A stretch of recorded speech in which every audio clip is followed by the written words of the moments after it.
man Sam in the building. How's everything going for you? Everything's well today, Lamont. We're just grateful, thankful. It's a good time in the world. I know obviously we just spent the last 2 years running and ducking from information and news, not even from a whole bunch of stuff. So it's an interesting time. In the UK, we're kind of trying to get back to normal right now. But yeah, man, God is good, and that's what's important. Amen. So you say you got a Nigerian background. That's right, sir. Grew up in London. So let's talk about that a little bit. What's your testimony? What has God brought you through? Because I found out when I was like, I think 21 or 22 years old, that it was a large population of black people. Because growing up in America, we not taught that black people around the world. We think that we got black people here, we was enslaved, and they came from Africa.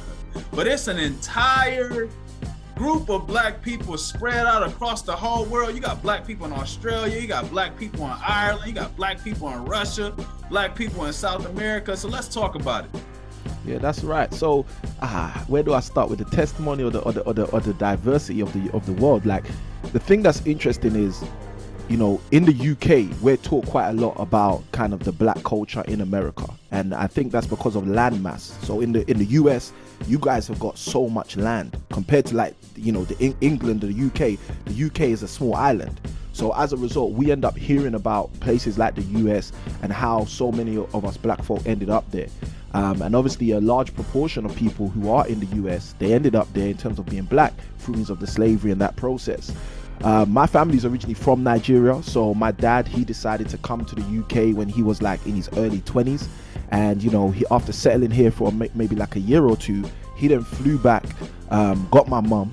They were best friends at the time, brought her to the UK. They ended up getting married, and then they ended up having children. So I'm one of 4 boys. I got 3 brothers, and, you know, God's brought us through a lot. Like, you know, first and foremost, family. My parents, they decided to get divorced when I was 6 years old. So being 6 years old, you know, again, this is something that many black families are kind of, they've seen. You know, we've been used to that, unfortunately. But I saw my parents get divorced when I was 6. When I was 11, you know, my mum used to drag me to church. And I remember one day being 11 at home, my mum came home one day and she said she lost her job. Now, the thing that was crazy is my mum was working that job at that time for longer than I was alive. She was working that job for like 15 years. So she was working in a bank in London. And one day they just let her go. They just said, you know what, we don't need you anymore. Now, at the time, I didn't know the power of what had happened to me, just observing my mum going through that. But, you know, you got to think about this. This is a woman who's separated from her husband. My dad's always been around, but they weren't together anymore. She's now got 4 boys, and she's in a house where she's paying a mortgage, and now she can't even pay the mortgage because she's got no job. So I watched my mum at the age of 11 just like struggle to sell her house, struggle to get rid of her property. And I'm 11 years old. I can't work a job. I can't do anything. I can't help. I can't support. I can't change the situation. So that was something that really hurt me as an 11-year-old, just watching that, in terms of seeing my mum go through that. So fast forward a little bit, interestingly enough, I get to like 12, 13 years old, and I start doing some maths. So I've always been gifted when it comes to numbers. So I start doing some maths, and the maths I basically did was, look, my mum worked a normal job. She got made redundant after 15 years of working the job. My dad had his own business. He always had his own business, and my dad never looked rich.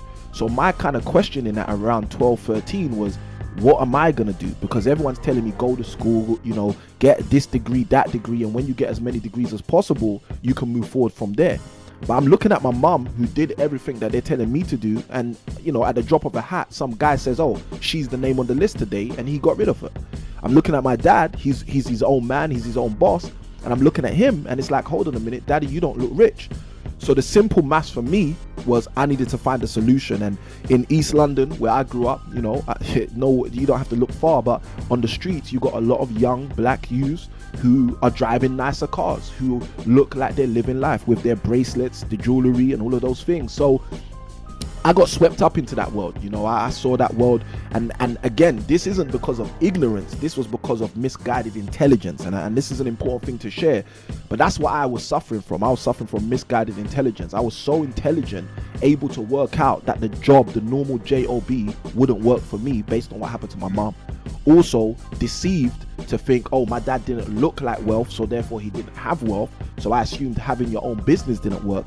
So by doing that calculation, I saw these guys on the streets. I said, cool, this is the path for me. So I started selling drugs. From selling drugs, I started committing fraud. And fraud is kind of like a big thing in the UK, where people are using like other people's credit cards and stuff like that. And through means of doing that stuff, I wound up celebrating my 18th birthday in prison, in juvenile prison. And it was interesting because for me, Lamont, that was like it. You see, so many people think prison in the UK, or maybe in the US it's even more publicized, but many people think prison is supposed to be reformative. But one of the things I found is prison never reformed me. Prison didn't even support the reformation that I needed. So I came out of prison the first time and I went back to the streets harder than ever. I got sent back to prison for breach of my license, which means basically misbehaving whilst you're supposed to be behaving. And then they sent me back to finish my sentence. And then when I went back to prison again, came out, and again, I was just trying to get more serious when I came out with the wrong thing, because that's what I was comfortable doing. And to me, that made sense.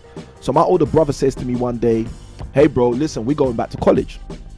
And I'm like, listen, I'm not going to college because I make more money committing crime than people who work for a full time.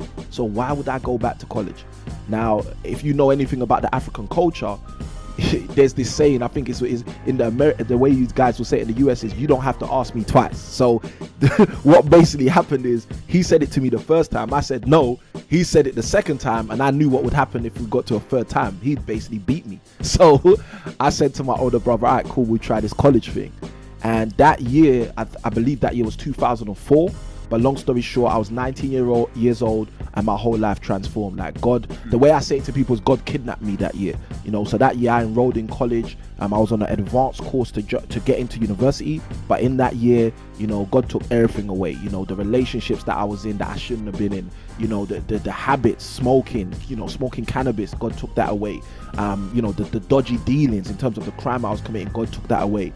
And then in terms of like testimonial, like at the end of the academic year, I was awarded with the certificate of my grades, and I was told I got the highest grades across all different subjects in that academic year. And I think that was God trying to speak to me at a time when I wasn't really ready for the relationship, but he was showing me, look, I've called you, I've given you gifts, all you need to do is acknowledge it.